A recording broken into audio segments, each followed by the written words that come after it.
Orang bisa berargumen segala macam, "Oh, GoTo itu ekosistem segala macam." Oke, tapi sekarang persoalannya, Menteri BUMN, pengendali BUMN dengan pengendali boardroom GoTo itu kakak beradik, afiliasi. Ada undang-undangnya pun OJK diam aja tuh. Kalau undang-undang ada aja tidak kita hormati, sekarang ditambah lagi penegasan di Undang-Undang Nomor 1 Tahun 2005 tentang Danantara, dia bukan penyelenggara negara dan bukan kerugian negara. Menurut saya hancur kita ini. Jadi Bapak Ibu sekalian, pemerintah ini bertugas untuk membuat uang mengalir ke rakyat yang paling bawah, agar rakyat yang paling bawah ini kembali bekerja, bukan menolong bisnis-bisnis hengki-pengki. Cendekiawan adalah cendekiawan, dia tetap harus bersuara ketika ada sesuatu yang tidak benar. Politik adalah politik, dan mungkin kalau tidak bisa kita sadarkan tipis kuping, kalau suara moral saja sudah tidak didengar, sunatullah menurut saya pada akhirnya Fir'aun pun selesai gitu. Baik, pertama mungkin saya ingin mengatakan tahun 98 ya, Korea Selatan itu dengan Indonesia adalah dua negara yang menandatangani Letter of Intent IMF, LOIMF gitu ya. Karena krisis moneter Asianya diikuti oleh krisis sosial politik dan menjadi krisis ekonomi yang besar, sehingga harus mengambil hutang ke IMF dan terkena LOIMF gitu. Tapi kita lihat sekarang Korea Selatan dengan kita posturnya sudah sangat berbeda ya. Dia sangat maju, lebih progresif. Jadi Bapak Ibu sekalian, kira-kira tahun 2000 saya pernah ke Korea Selatan, ya waktu itu saya masih bekerja di Bursa Efek gitu, karena sama-sama negara yang menandatangani LOIMF gitu. Jadi beberapa yang saya tangkap di Korea Selatan itu begini Bapak Ibu sekalian, ini juga mungkin yang menjadi beberapa suara penanggap dan juga forum guru besar yang mengadakan acara ini. Jadi di Korea Selatan itu di tahun 98 ada gerakan yang namanya shareholder activism yang digarap oleh para guru besar di kampus-kampus. Jadi intinya di Korea Selatan itu pada waktu itu krisis sosial politiknya adalah kekecewaan kelas menengah. Jadi kelas menengahnya itu tidak bisa mengambil klaim dana pensiun karena kejatuhan harga saham dan sebagainya. Reksadana saham jatuh dan kemudian mereka merasa bahwa itu dikerjain oleh para chaebol. Chaebol itu adalah oligarki lah kalau bahasa kita. Mereka menamakan konglomerat itu adalah chaebol. Nah, di tengah chaebol sama penguasanya juga sibuk sama dirinya sendiri. Jadi pada waktu itu di Korea Selatan itu sebenarnya pemicunya Presiden Kim Yong Sam ya sebelum di tahun sekitar 96 atau 97 gitu. Dia menangkap Presiden Roh Tae-woo dan Chon Dok-wan bersama para oligarki pendukungnya. Nah, kemudian dibalaslah oleh Presiden Roh Tae-woo dengan membocorkan data ke CNN, kemudian CNN membongkar korupsi anak-anaknya Kim Yong Sam. Nah, akhirnya nih para oligarki ini, para chaebol dan para elit ini berantem. Nah, kelas menengahnya kemudian gerah gitu. Di tengah kita semua ini turun reksadananya, dana pensiun nggak bisa diambil segala macam, Anda malah ribut sendiri, ngurusin urusan sendiri. Nah, kalau kita lihat dalam cerita di Korea Selatan ini, dua kekuatan politik ini semua akhirnya jatuh bersama gitu. Makanya kemudian setelah itu muncul presiden internet ya, presiden yang dipilih karena dia popularitas di internet di Korea Selatan. Nah, kemudian para guru besar di kampus itu mendorong yang namanya shareholder activism, biar kita tuh bisa mendorong perubahan. Nah, mereka menggunakan yang namanya hak suara di rapat umum pemegang saham. Jadi karena chaebol-chaebol ini semua adalah perusahaan publik, dibelilah satu lembar saham dan mereka melakukan suara di dalam setiap RUPS itu menyerang para chaebol itu, dan gerakan ini cukup masif, terstruktur sampai akhirnya bisa merubah aturan-aturan terkait dengan aturan pasar modal di Korea Selatan, termasuk menghasilkan yang namanya arbitrase, jadi peradilan ad hoc court, jadi peradilan ad hoc terkait dengan transaksi-transaksi keuangan. Di situ juga Korea Selatan memasuki era bahwa mereka begitu tegas melakukan tindakan hukum, penegakan hukum terhadap pelaku insider trading. Jadi kalau tadi Mas Wija mengatakan kalau kita bicara perdagangan orang dalam, itu ada dua unsur Bapak Ibu sekalian, ada orang dalam, ada informasi orang dalam. Jadi Ray Dalio kemarin itu sudah masuk informasi orang dalam kaitan dengan Danantara. Karena dia termasuk orang yang mengetahui informasi Danantara mau ngapain, karena diajak ngomong sama yang orang-orang dalam di Danantara. Nah, Korea Selatan sangat tegas terhadap ini.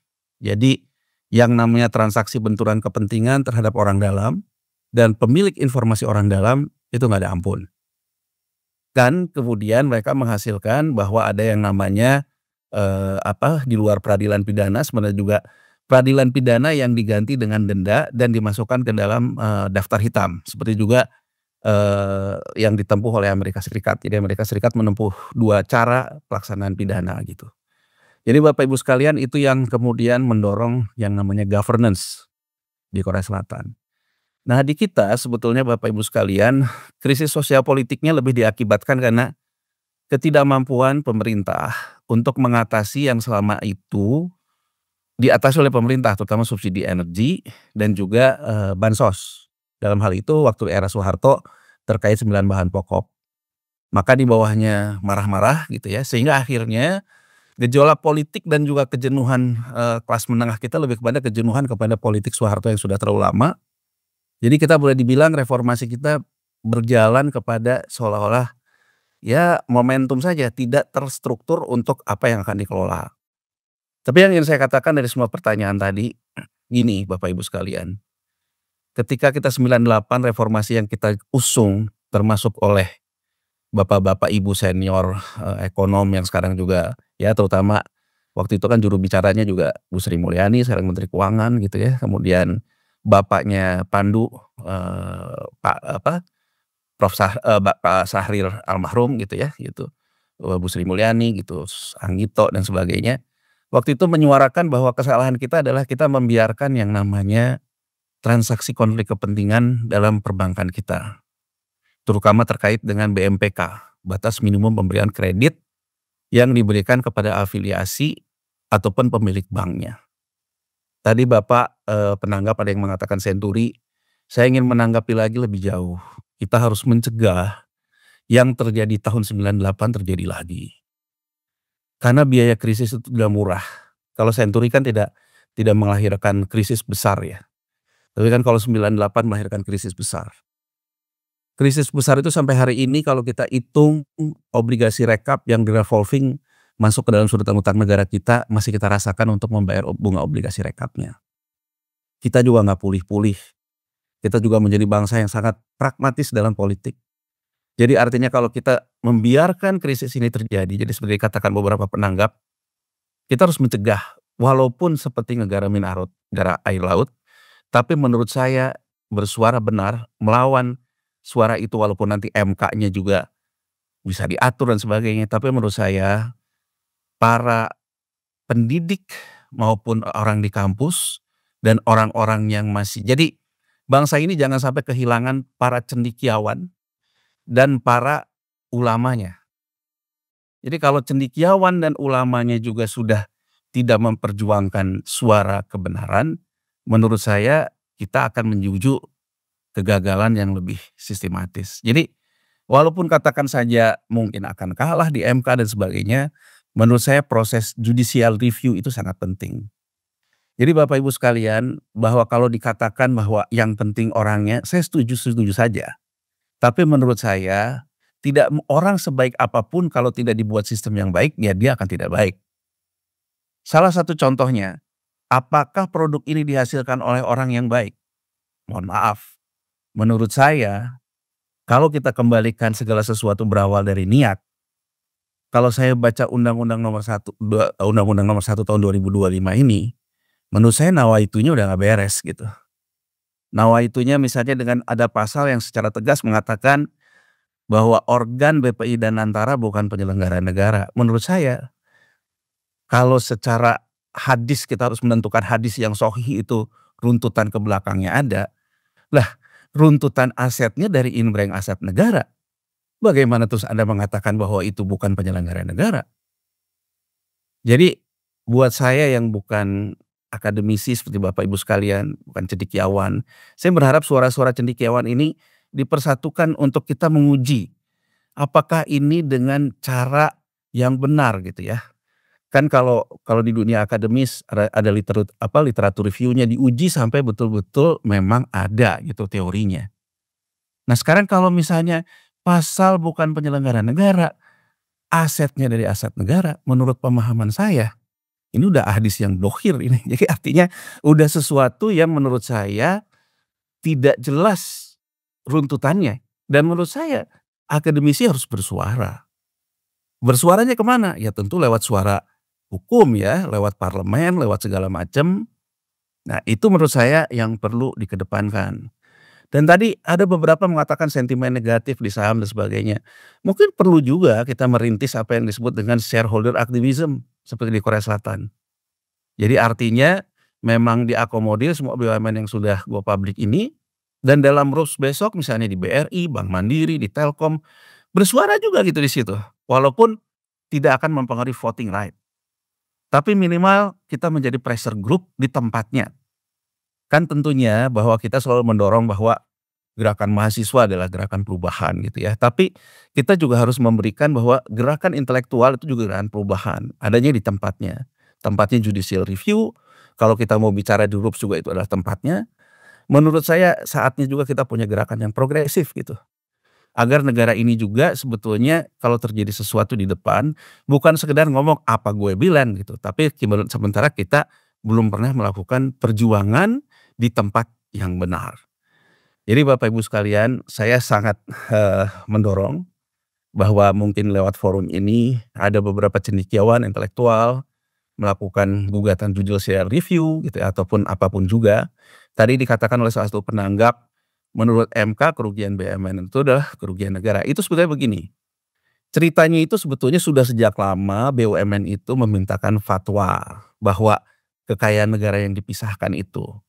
Argumentasinya selalu terkait business judgment rule gitu ya. Jadi artinya kalau ada, terkait kerugian negara, orang BUMN itu jadi takut mau bergerak karena secara bisnis takut nanti jadi kerugian negara. Nah, fatwa itu kemudian keluar fatwa dari MA bahwa kekayaan negara yang dipisahkan. Makanya di undang-undang yang nomor 1 2025 ini ada disebut BUMN kekayaan negara yang dipisahkan. Tadi yang dari penanggap mengatakan putusan MK itu, MK mengatakan walaupun kekayaan negara yang dipisahkan, dia tetap harus unsur penguatan negara dan kerugiannya tetap kerugian negara. Bapak Ibu sekalian, kalau misalnya saya melakukan business judgment rule, saya tanpa konflik kepentingan, kemudian saya tanpa ada yang mempengaruhi, murni kesalahan saya mengambil kebijakan, orang bisa salah. Ya kan? Jadi artinya gini, orang bisa salah tapi jangan bohong. Artinya apa? Begitu nanti hukum memuji, kan ada yang disebut dengan mens rea. Kalau orang kemudian menimbulkan kerugian, tapi dia bisa dibuktikan bahwa dia betul-betul, ya namanya salah judgement kan bisa saja terjadi. Tapi jangan bohong. Selama ini saya selalu melihat begini, misalnya ketika di Senturi, oh jangan kriminalisasi kebijakan gitu. Tapi kita lihat gitu, ini bohong nggak sih kalau misalnya katakan aja yang ngambil kebijakan itu sudah ditekan secara politik. Kan itu ya masalahnya. Jadi masalahnya itu kan sebetulnya bukan soal kriminalisasi kebijakan. Tapi ketika Anda mengambil kebijakan, apakah Anda independen terhadap pengaruh? Jadi kalau sekarang kita mengatakan soal itu, di Amerika Serikat yang tidak punya BUMN, tidak punya kerugian negara, yang namanya US SEC ya kalau di kita OJK, itu keras juga terhadap hal ini. Kalau Anda mengakibatkan kerugian publik dari laporan keuangan Anda, ya Anda juga akan diperiksa juga oleh US SEC gitu. Yang akan dilihat apa? Apakah Anda memenuhi unsur? Saya contoh gini, ambil contoh perdagangan orang dalam. Di Amerika Serikat itu di pasal 20, di undang-undang mereka Securities Exchange Act. Di kita itu ada di pasal 95, 97. Ambil contoh gini, ketika saya mengambil keputusan, saya akan diuji. Anda punya hubungan afiliasi tidak dengan apa yang akan Anda putuskan? Saya ambil contoh gini, biar kita lebih real dan konkret. Sebetulnya kenapa saya selalu mengatakan saya khawatir bahwa yang namanya Danantara ini akan digunakan secara nggak baik. Satu, kalau menggunakan laba ditahan dari BUMN dan itu dipakai untuk investasi, Sekarang Telkom itu juga punya laba ditahan dari Telkomsel, anak perusahaannya. 6,4 triliunnya dia investasikan ke dalam GoTo. Kenapa itu menjadi masalah menurut saya? Satu, saham GoTo, baik itu pendiri Gojek maupun Tokopedia, nilainya itu 1 perak satu lembar sahamnya. Standar akuntansi nomor 22 mengatakan, revaluasi harga saham akan dilakukan kalau terjadi revaluasi goodwill ketika terjadi aksi korporasi. Dalam hal ini merger, akuisisi, dan sebagainya. Tapi syaratnya satu, ada investor baru yang membeli di harga revaluasi goodwill itu. Nah, investor baru yang masuk di harga revaluasi goodwill itu adalah Telkomsel. Nilainya 6,4 triliun. Itu dari siapa? Dari laba ditahan. Kalau kita ngomong 6,4 triliun, kalau dipakai untuk digitalisasi pertanian, mana lebih menguntungkan dengan nyuntik GoTo. Nah, orang bisa berargumen segala macam, oh GoTo itu ekosistem segala macam. Oke, tapi sekarang persoalannya, Menteri BUMN, pengendali BUMN, dengan pengendali boardroom GoTo, itu kakak beradik. Afiliasi. Ada undang-undangnya pun OJK diam aja tuh. Kemudian yang jadi persoalan lagi apa? Kalau berdasarkan undang-undang pasar modal, adakah pihak tertentu yang diuntungkan? Ada. Pemegang saham lama yang 1 perak, exit begitu harganya 265 oleh Telkomsel. Berarti aksi itu memberikan keuntungan kepada pihak tertentu. Itu saja tidak diperiksa, tidak segala macam. Kalau undang-undang ada aja tidak kita hormati, sekarang ditambah lagi penegasan di Undang-Undang Nomor 1 Tahun 2005 tentang Danantara, dia bukan penyelenggara negara dan bukan kerugian negara, menurut saya hancur kita ini. Artinya sesuatu yang selama ini kita pertanyakan tentang persoalan afiliasinya, transaksi benturan kepentingannya, menggunakan undang-undang pasar modal, sekarang ditegaskan bahwa orang-orang yang ada di situ bukan penyelenggara negara dan tidak bisa dituntut secara hukum. Jadi saya memberikan contoh real dan antara ke depan bisa dipakai untuk itu sangat mungkin bisa gitu. Dan di BUMN ini yang punya laba organik hanya bank, Telkom, dan Main ID. Di luar itu semua terkait dengan laba-laba subsidi. Jadi Bapak Ibu sekalian, pemerintah ini bertugas untuk membuat uang mengalir ke rakyat yang paling bawah. Agar rakyat yang paling bawah ini kembali bekerja. Bukan menolong bisnis-bisnis hengki-pengki. Pertanyaannya, hilirisasi nikel, siapa yang punya nikel? Apakah itu ada terkait dengan job creation? Ada yang ngomong misalnya soal blockchain, saya setuju-setuju aja, tapi kita jangan jadi bangsa gumun digital juga gitu. Seolah-olah kalau kita injak ke digital itu bagian dari kemajuan, tapi siapa yang menikmati gitu? Jadi Bapak Ibu sekalian, saya hanya memberikan contoh itu betapa urgensinya kita punya sikap. Mungkin ini tidak akan merubah apa-apa, tapi saya rasa cendekiawan adalah cendekiawan. Dia tetap harus bersuara ketika ada sesuatu yang tidak benar. Politik adalah politik, dan mungkin kalau tidak bisa kita sadarkan tipis kuping, kalau suara moral saja sudah tidak didengar, sunatullah menurut saya pada akhirnya Fir'aun pun selesai gitu loh. Jadi tugas kita melakukan perjuangan ini, satu untuk memperjuangkan jangan sampai terjadi perang kelas di republik ini, dan jangan sampai juga terlanjur pada akhirnya kita sudah tidak punya apa-apa. Kenapa Bapak Ibu sekalian saya bicara gitu?